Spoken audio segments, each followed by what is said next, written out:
año, ya con la segunda edición, ha sido realmente un verdadero éxito editorial, un libro de una calidad. En su segunda edición no es que solamente se ha hecho algunas notas, sino que muy por el contrario se ha extendido enormemente en su investigación. Te invito a tomar asiento. Muchísimas gracias. Gracias, gracias doctora. Si me permites, estimado, por favor, Facundo, quisiera dar unas palabras respecto a ese tema de la seguridad social, también invitarlos a que vayan preparando algunas de sus preguntas. Creo que es un tema crucial y fundamental. Para fortuna nuestra, tenemos una amiga, es una autoridad, la maestra Ana Gabriela López Castañeda, directora de Incorporación de Población del IMSS, que ustedes han visto. También está con nosotros en el fondo editorial, tenemos una obra magna de ella. Pero ¿a qué vengo? Ha hecho algunas cambios, iniciativas, la doctora nos va a platicar un poco más, en el cual, bueno, pues viene orientado todo hacia un mejor cumplimiento en temas de seguridad social. Hay distintos, temas de plataformas, buzón IMSS, muy pegado al SAT, en fin, tanta materia que viene hoy en el mejor cumplimiento para los trabajadores y las empresas. Entonces, el segundo semestre del 2024 se antoja muy interesante en temas de cumplimiento de seguridad social. Se platicaba de los eventos, ahí también va a haber este tema. Y bueno, pues maestra, muchísimas gracias por estar con nosotros. Adelante, estimado. Sí, el punto inicial con el cual quisiéramos comenzar esta conversación es alrededor de este libro, porque este libro que nuevamente ha sido un enorme éxito editorial, ya en pocos meses su segunda edición, ampliada, corregida y aumentada, tiene una particularidad. Obras en seguridad social hay muchas, ¿no? Todos sabemos que hay muchas.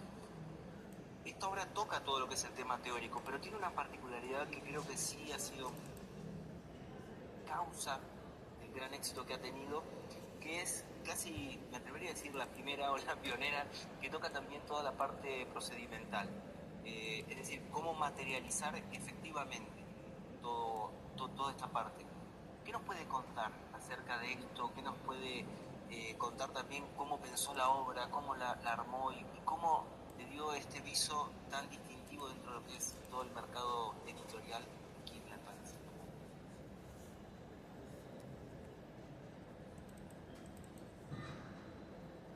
Bueno, primero que nada agradecer la invitación de la editorial, el apoyo de la editorial, fue trascendental para que este libro pudiera realizarse. Por supuesto, la Universidad Anáhuac, somos coeditores y pues es gracias a esto que se da la obra. Les agradezco igual la presencia de todos ustedes esta mañana. Y básicamente la obra Derecho Procesal de la Seguridad Social, como bien lo refieren, hay muchos libros de seguridad social, y yo les preguntaría, ¿quién no tenemos que ver con el sistema de seguros sociales? Yo diría que de todos los presentes que levanten la mano, quien no tenga que ver con el sistema de seguros sociales. Creo que todos estamos involucrados en el mundo de los seguros sociales. La seguridad social es un derecho humano, inalienable, que es para todos, como derecho humano que provee el Estado. Y propiamente la seguridad social tiene un instrumento básico que lo hace posible. Tiene muchos instrumentos básicos, pero uno de ellos es el seguro social. En México tenemos una pluralidad de seguros sociales. No hablamos de un seguro social, hablamos de muchos, porque tenemos al ISSSTE, tenemos al ISFAN, tenemos al IMSS, tenemos al ISEMIN. Entonces en México se data que tenemos más de 60 sistemas de seguros sociales. Por ejemplo, el contrato colectivo de petróleos mexicanos, ahí está un sistema de seguros sociales. El contrato del IMSS está un sistema de seguros sociales. Entonces yo no puedo hablar hoy en día de un solo sistema, sino de muchos.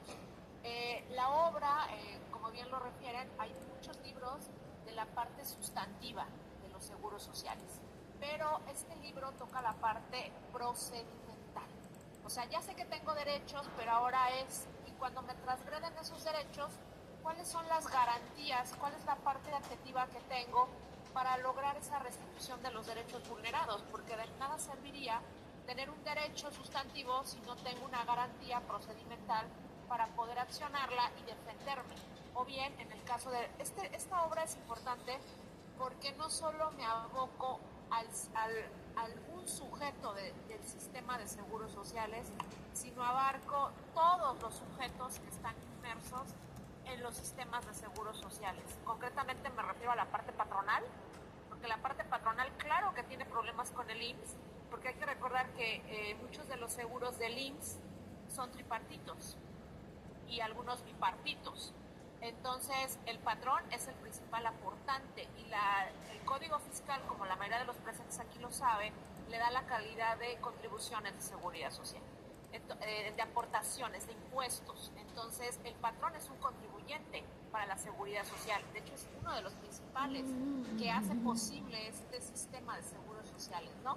En el caso del IMSS. Entonces, el patrón, cuando el IMSS, como órgano fiscal autónomo, le imputa un acto de autoridad o una omisión y transgrede los derechos de la empresa, porque la empresa también tiene derechos. La Corte Interamericana ha dicho que las empresas tienen un patrimonio y al ser un patrimonio la propiedad tienen ciertos derechos humanos. Entonces el patrón tiene que defenderse de los actos de autoridad del IMSS.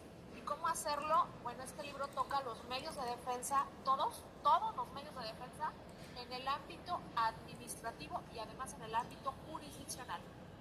Porque no solamente trae la parte administrativa de las aclaraciones, qué pasa si me hacen una visita domiciliaria, qué pasa si me dan una carta de invitación al IMSS, qué pasa ahora, lo que mucho les genera duda a los patrones, y estuve asesorando a empresas en el sentido, ¿cuál es el valor jurídico que tiene una ST1? O sea, en el momento que el IMSS levanta un aviso para calificar probable riesgo de trabajo, ¿cuál es su naturaleza? ¿Se puede combatir? ¿Cómo lo combato? ¿En qué momento lo combato? Entonces, este libro aborda los mecanismos de defensa que tiene el patrón para defenderse de los actos de autoridad del IMSS. Está actualizado y obviamente trae la parte jurisdiccional, que es por excelencia el famoso juicio de nulidad, que tuvo reformas. Entonces, la primera edición de la obra salió en noviembre. En noviembre la estábamos presentando en la FIL de Guadalajara, que hemos estado en las dos FIL con la primera edición, en la FIL de Guadalajara y en la FIL de la Ciudad de México. Y la obra se acabó en un mes que no era taquillero, porque salió en diciembre, donde todos estábamos de vacaciones y no queremos saber de libros. Todos queremos andar en la playa. Y la obra en enero estaba agotada y en tiempo récord de parte de una servidora y la editorial, que fue fundamental el trabajo. En febrero tenemos esta segunda edición, que trae la parte patronal, pero también trae la parte de los sujetos de aseguramiento. ¿Cómo se defiende el asegurado? ¿Cómo se defiende el beneficiario? Y hoy en día va a ser fundamental con este fondo de pensiones para el bienestar. ¿Qué pasa si me toca mi cuenta individual? ¿Qué medios de defensa voy a tener? Y ahora hay otra gran cosa. En el caso de defender mis derechos de seguridad social como parte cotizante, porque yo creo que todos los que estamos aquí trabajamos, y obviamente dice la ley, el artículo 15 de la Ley del Seguro Social, los patrones están obligados, no dice podrán, dice están obligados, fracción primera, a registrarse e inscribir a sus trabajadores. Entonces yo creo que muchos de los que estamos aquí somos también dueños de una cuenta individual. ¿Qué pasa si me toca mi cuenta individual? ¿Cómo me defiendo? Pues este libro trae los mecanismos y ahora es importante saber esto, porque como ustedes saben, tenemos una reforma laboral. Me van a decir, ¿y qué tiene que ver lo laboral con lo de seguridad social? Es que la parte jurisdiccional de seguridad social se litiga en tribunales laborales. Y como deben de saber ustedes, es necesario agotar una fase conciliatoria cuando voy a demandar al IMSS mis derechos como cuentaviente o mis derechos como asegurado. Eso es importante saberlo. La conciliación laboral no es la misma que en la conciliación en materia de seguridad social, porque de hecho fue motivo de una contradicción de tesis que resolvió la segunda sala de la Suprema Corte, y el libro trae todo esto. El libro trae entonces todos los sujetos, todos los medios de defensa de los sujetos que tiene el IMSS, el patrón, los asegurados, los beneficiarios, los pensionados, porque el pensionado, si me calculas más la pensión, si me dices que tengo menos semanas, ¿cómo obtengo que me pagues la pensión de manera correcta? Entonces trae todos los medios de defensa, trae los medios de defensa del IMSS, porque el IMSS también tiene que defender sus actos de autoridad. Había escuchado que hay aquí autoridades del IMSS. Pues cuando el IMSS va como jurídico fiscal o como jurídico laboral, porque el IMSS juega en dos facetas, ¿cómo me defiendo? Cuando el patrón lo tengo como contraparte, ¿y cómo me defiendo cuando voy a los tribunales laborales. Entonces también vienen los medios de defensa del IMSS y algo que es lo importante de esta segunda edición, no solo toca ya el IMSS, toca el ISSSTE. La primera edición no traía lo del ISSSTE, trae lo del ISSSTE, que el ISSSTE de entrada, la competencia no está totalmente definida, porque se divide entre Tribunal Federal de Justicia Administrativa, la parte fiscal, porque el IMSS también es un organismo fiscal autónomo, pero también se disputa entre el Tribunal Federal de Conciliación y Arbitraje. Y no hay una regla clara. El libro trata todo esto, cómo darle claridad, cuándo es el Tribunal Fiscal, cuándo es el Tribunal Laboral, el burocrático, porque lo del IMSS es burocrático. Y también trae lo del Infonavit, trae los medios de defensa contra el Infonavit. Todo el libro trae parte administrativa y parte jurisdiccional, no solo la jurisdiccional, y por excelencia culmina la obra con la principal garantía que tenemos hoy en día, el juicio de amparo.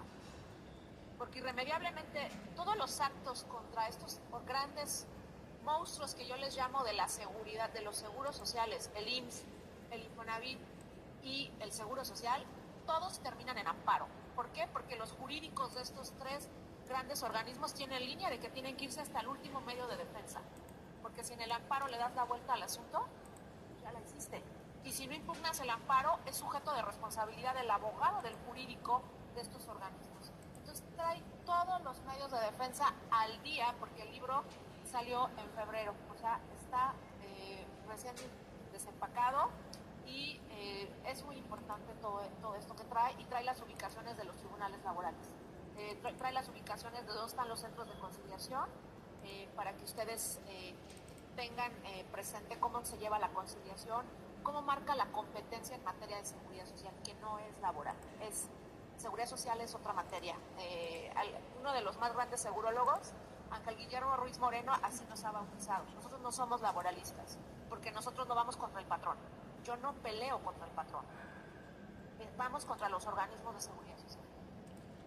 Y muchas gracias, doctora. Y sí quisiera hacer un comentario. Usted nombró de la editorial y del éxito. Esta segunda edición está a punto de estar en reimpresión, está a punto de agotar el primer tiro, y seguramente en los próximos 20, 30 días ya esté en la calle la segunda impresión de esta obra. Así que esperemos contar con la tercera edición para la próxima FIL de este año. Ya la comprometemos, doctora. Somos investigadores nacionales del CONACYT, y el libro va avalado de entrada. Voy por mi tercera renovación en el Consejo Nacional de Ciencia y Tecnología. Litigué en tribunales para que digan, ay, es una doctrinaria. Tengo 17 años de litigio a favor y en contra de la gloriosa institución, Instituto Mexicano del Seguro Social. Conocemos bien a los organismos y además está revisado por la Universidad de Anáhuac. Pasó un dictamen externo e interno y eso le da una mayor calidad. Entonces está avalado por una de las universidades más prestigiosas de este país y pues la garantía está. Y sí, obviamente la tercera edición tardará un poquito, porque sí, en 2 meses que tuvimos la segunda, sí, no. Además trae cuadros. Eso lo hace muy bondadoso al libro. Yo siempre he dicho que a veces se nos complican los procedimientos y está pensado para todos. Pero si yo veo un cuadro, si yo veo un diagrama de flujo, creo que se me hace más fácil cómo es el procedimiento. Concuerdo absolutamente. Tiene un carácter muy práctico este libro. Y en ese sentido, usted mencionaba respecto del litigio, respecto de cómo abarcar estas instancias siempre dificultosas, siempre costosas. Y en esta segunda edición del Derecho Procesal de la Seguridad Social, ¿por qué cree usted que era tan relevante abarcar este ámbito burocrático, por así llamarlo, lo procedimental? ¿Por qué era tan importante darle este carácter a la obra frente a la primera edición? Bueno, hay que recordar que la mayor derechohabiencia en materia de seguros sociales, la mayoría estamos inscritos, las cifras lo dicen, en el IMSS. Pero también hay otro gran rubro importante que lo que no es IMSS, pues trabajan para el Estado, los servidores públicos. Entonces, si no están, la gran mayoría no está en el IMSS, está en el ISSSTE. Y en el IMSS, la gran ventaja es que, pese a la complejidad que es litigar contra el Instituto Instituto Mexicano del Seguro Social, tanto en la parte fiscal como en la parte social, no le llamaría yo lo laboral, que este libro reúne las dos partes, la parte fiscal y la parte social, los dos medios de defensa. Las reglas del IMSS no son claras, porque todo lo del ISSSTE, tanto la ley orgánica del Tribunal Federal de Justicia Administrativa le da competencia al Tribunal Fiscal, llamado así, pero también la ley federal, que tiene un nombre además larguísimo, que se llama Ley Federal de los Trabajadores al Servicio del Estado, reglamentaria del apartado B del artículo 123 de la Constitución Política de los Estados Unidos Mexicanos. Esa es la ley reglamentaria del apartado B, porque como ustedes saben malamente, y es de lo que muchos se quejamos los investigadores, el 123 cuando nace en 1917 no tenía dos apartados, solo era un solo apartado. En 1960 se crea el apartado B para pasar la parte burocrática, se divide la parte de la iniciativa privada. Si tú trabajas para un patrón particular, pasa a la A, y el apartado B es para la parte de los trabajadores al servicio del Estado. Pero también esta ley burocrática, que ya dije el nombre larguísimo y no lo voy a repetir, esta ley burocrática también le da competencia al Tribunal Federal de Conciliación y Arbitraje. Entonces se han generado los conflictos competenciales. La obra ilustra los conflictos competenciales que ha tenido que resolver, porque como las dos normas, la ley federal orgánica del Tribunal Fiscal y esta ley burocrática reglamentaria del apartado B del 123 constitucional, dota a otro órgano de competencia cuando llegan los asuntos del ISSSTE. Por ejemplo, ¿qué pasa con una revisión de la pensión? ¿Qué pasa si estoy demandando un riesgo de trabajo? La competencia como dota a dos órganos no está tan clara, y ha habido problemas competenciales. ¿Entre quién se han echado a la bolita? El Tribunal Fiscal le dice al Tribunal Burocrático, no te toca a ti, no te toca a ti. Y anteriormente, cuando las juntas todavía recibían demandas, porque las juntas siguen existiendo, a mí cuando me dicen que las juntas desaparecieron, pues yo sigo yendo a litigar a las juntas, porque todavía tengo asuntos, estoy retirada parcialmente del litigio, pero tengo asuntos que dejé pendientes y voy a las juntas y sigo litigando en las juntas. ¿Por qué? Porque las juntas van a tener que solventar su rezago. Yo a las juntas les auguro 20 años. El libro trae también todos los procedimientos contra las juntas, porque siguen estando vigentes. O sea, no solo trae tribunales laborales, también las juntas. Las juntas tienen mucha vida y la van a hacer cansada, porque el que yo termine los asuntos laborales implica que me quede sin trabajo. Los van a liquidar, y el Poder Judicial tiene su estructura. Entonces, estos conflictos competenciales antes echaban la bolita entre la Junta, por eso hablé de la Junta Federal, porque todo lo que tiene que ver con seguridad social es federal irremediablemente, no es local. Por eso me dirán, es que en tu libro no traes las direcciones de los tribunales locales, Verónica. No, porque la competencia en materia de seguridad social, es federal. Por eso nada más trae las ubicaciones y la jurisdicción del Centro Federal de Conciliación y Registro Laboral, de las oficinas, donde están ubicadas, y trae también la jurisdicción de los tribunales federales laborales, y trae la jurisdicción de las juntas, porque las juntas están desapareciendo paulatinamente, pero siguen existiendo y se han creado oficinas auxiliares. Entonces el libro trae todo esto, trae cómo están actualmente divididos, y anteriormente en el caso del IMSS se echaban la bolita entre la Junta Federal, el Tribunal Fiscal, el Tribunal Burocrático, y para resolver ese conflicto competencial se llevaban 2 años. Y tú decías, pues es que estamos ante grupos vulnerables. El señor que quiere su pensión por riesgo de trabajo porque no puede trabajar, necesita su pensión de manera pronta. No estamos para un año en que nos estemos peleando quién es competente. Entonces, por eso fue importante meterlo del ISSSTE. Vienen las jurisprudencias que nos dan luz cómo podemos demandar lo del ISSSTE, porque lo del IMSS está perfectamente claro en el 899A de la Ley Federal del Trabajo. ¿Cómo defino la competencia en casos del IMSS? Que no es lo mismo que en materia laboral ni en materia fiscal, es diferente. En materia laboral rige el 123 apartado A, y el 527 de la Ley del Trabajo en materia de seguridad social. No, malamente tenemos un 899 que marca las reglas de los conflictos individuales de seguridad social. Perdón, ya nos estás platicando un poquito sobre ese tema. ¿Cómo ha avanzado este tema del nuevo sistema de justicia laboral? ¿Cómo ha avanzado de lo local?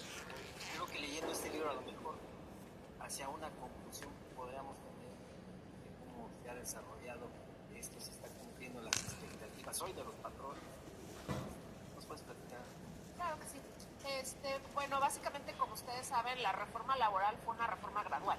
No fue una reforma que entró parejo en todo el territorio nacional, sino que primero entró en ciertos estados de la República. Me tocó ser capacitadora. Fui capacitadora en el primer estado pionero en la reforma laboral, Hidalgo. Hidalgo y el Estado de México fueron los grandes pioneros en echar a andar la reforma laboral. Entonces, yo estuve capacitando a los jueces y a los secretarios en Hidalgo. Ahí estuvimos con el Poder Judicial federal, obviamente, porque todo lo del IMSS es federal, no es local, igual lo del ISSSTE y lo del Infonavit es federal. Entonces, el tema de la reforma laboral es bien interesante porque ahora nos ponen una fase conciliatoria. O sea, nos dicen en materia laboral, tú no puedes demandar al patrón si antes no pasas una etapa conciliatoria, aunque hay también excepciones a la regla, que están en el 685 ter de la Ley del Trabajo. Te dice, son excepciones a la regla. Y en materia de seguridad social es muy interesante la fracción tercera, porque dice la fracción tercera, las prestaciones de seguridad social, y te enuncia, porque además la redacción es pésima, dice riesgos de trabajo, enfermedades, maternidad, prestaciones en especie de accidentes de trabajo. De entrada, si en un principio dices riesgos de trabajo, ya involucras a los accidentes y a las enfermedades, por eso digo que es muy mala la redacción.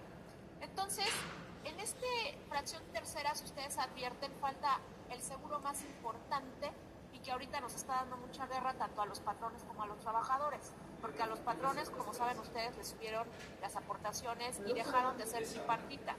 El seguro de RCB, que es al que me estoy refiriendo y es el gran ausente de estas excepciones, ya no es bipartito.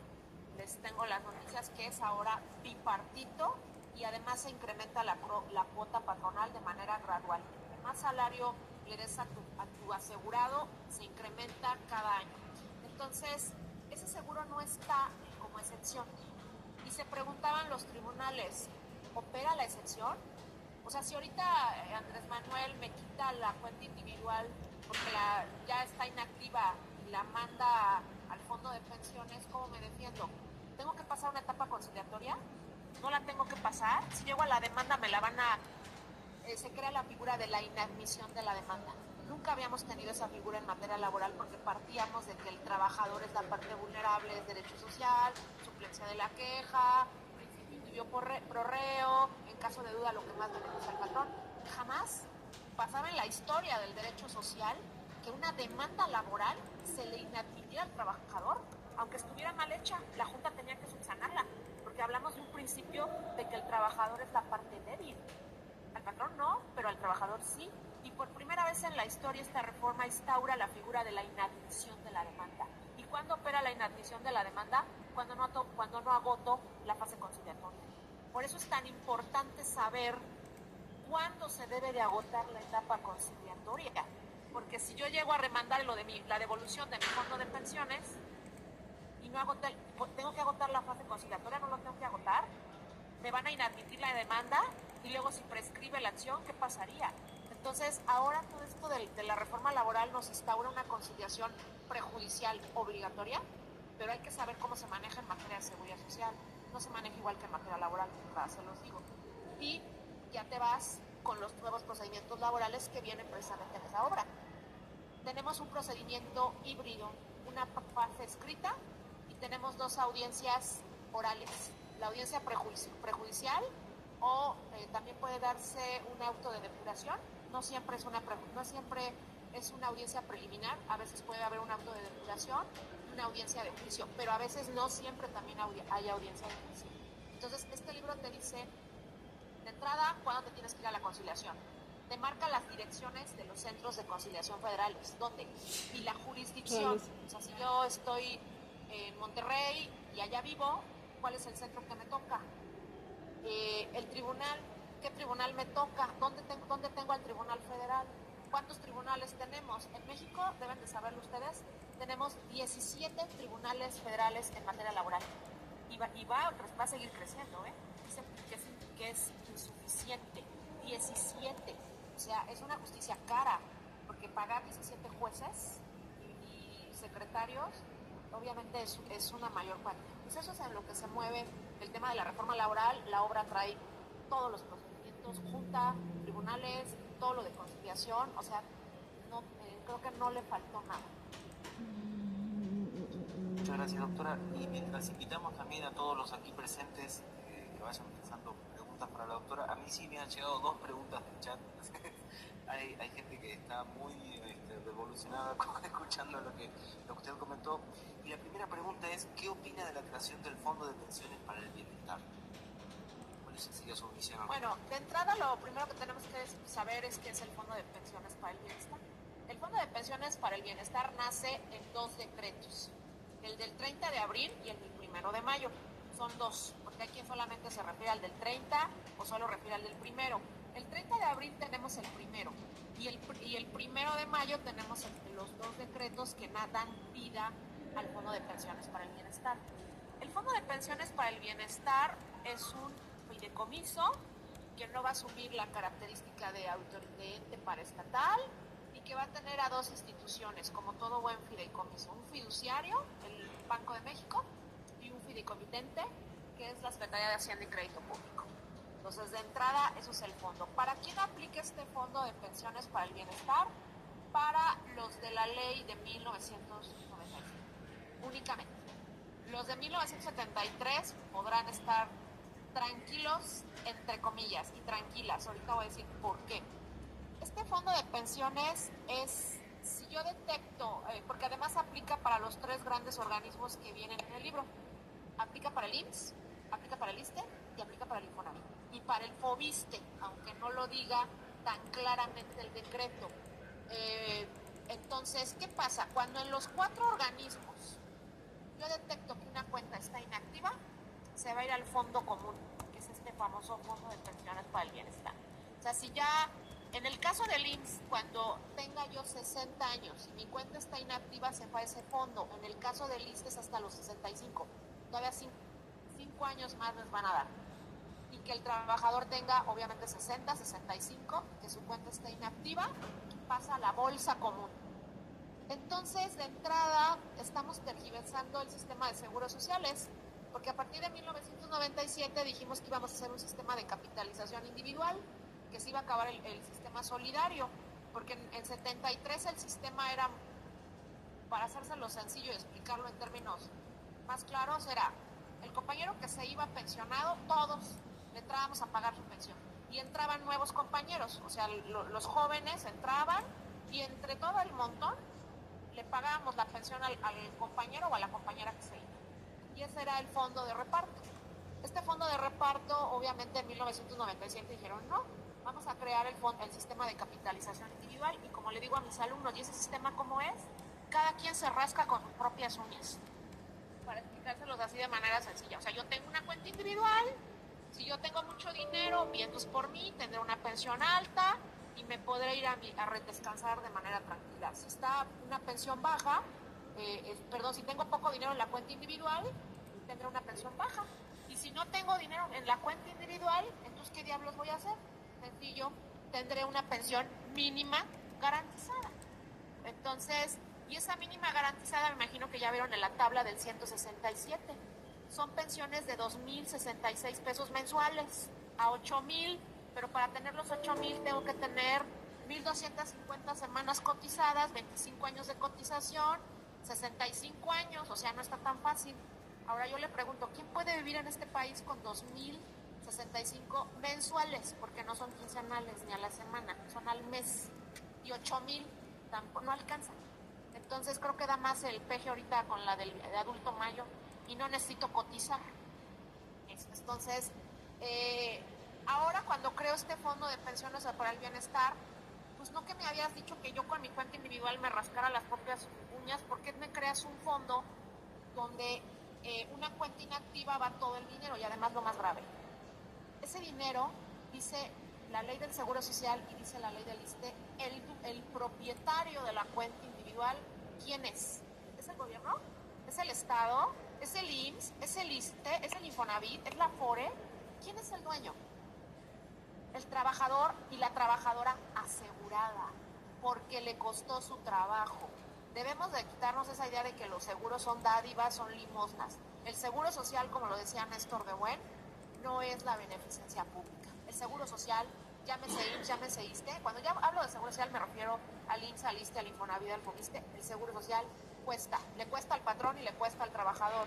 ¿Y por qué paga el patrón? Porque es su trabajador y porque lo tiene que tener inscrito, artículo 15. Y si no lo tienes inscrito estás defraudando al IMSS, al fisco, y vas a hacer, te va a embargar la empresa. Por eso es importante tener los medios de defensa contra el IMSS bien claros. Entonces, este dinero es de la asegurada, es de la trabajadora. Si tú le quitas ese dinero, estás vulnerando su propiedad. Estás contra el 14 y el 16, porque además dice todavía sin resolución judicial. O sea, en el momento que tengas 60 años y quede inactiva la cuenta, chimba al fondo. Y todavía dicen, pero es imprescriptible que tú lo reclames. O sea, en cualquier momento tú lo puedes reclamar. Por favor, en este país, hacer un trámite, híjole. No, pues traiga usted 20,000 copias y ya que llegó a la ventanilla, no, le faltó aquí, no se equivocó, puso aquí mal esto. O sea, hacer un trámite en México, ¿quién no lo hemos hecho? Todos hemos sufrido lo que es hacer un trámite. Es odioso, engorroso, cuesta. Entonces, ¿por qué quitarle su dinero a alguien que lo trabajó? Ese dinero no lo puedes tocar porque no es del gobierno, no es tuyo, es del trabajador. Forma parte de su propiedad. Lo ha dicho la Corte Interamericana, las pensiones son auténticos derechos de propiedad. ¿Por qué? Porque ingresan a tu patrimonio. Si tú me quitas la pensión, estás transgrediendo mi patrimonio. Entonces, ese fondo de pensiones de bienestar transgrede el derecho de propiedad porque está quitando dinero privado, dinero que es de una cuenta individual propia, y para mandarlo a un fondo común, y además lo está mandando para financiarle una pensión al compañero que pues, no tenía una pensión alta. Pues no me dijiste que en 97 la cuenta individual cada quien se rascaba con sus propias uñas. Entonces, ¿por qué ahora me creas un fondo? Otra de las cosas es un fondo que se va a financiar con las cuentas inactivas. Principalmente va a traer que la venta de inmuebles al IMSS, o sea, recursos que no se tiene la certeza que van a ser constantes, pero las pensiones sí son constantes. Esa es la bronca. Entonces, por ejemplo, si el día de mañana todos los adultos mayores dicen, ¿sabes qué? No, te voy a impugnar la devolución, pues entonces esas cuentas que pasaste inactivas, ese dinero ya no lo vas a tener. ¿Y con qué vas a garantizar las pensiones que dices que al 100%?